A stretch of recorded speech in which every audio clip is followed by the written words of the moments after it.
Je ga karin maganar mu na yau tare da maharar tasu gare ka wakilin dan Hausa.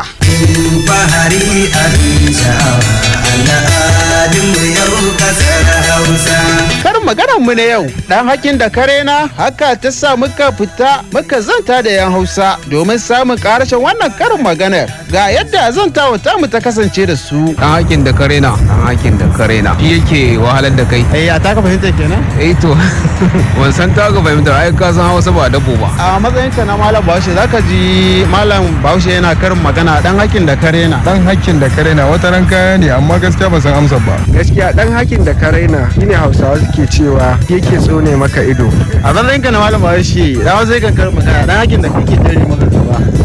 Na to hakin da kake ba kake tunanin ba kake tare maka gaba bai ka gudanar da sha'anin ka sai kuma hana ka gudanar da wannan sha'anin naka. Ni da fahimta kake. To masu sauraro amsa wannan karin magana ta mu ta yau dan hakin da karena shi ke tsine maka ido.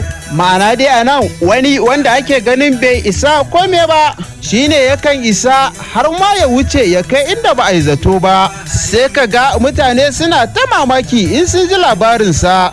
Maharasta su rufa shashirgi. Bahari abin sha'awa al'adun mu yau kasar Hausa. An gaishe ka wakilin dan Hausa yanzu kuma ga wakilin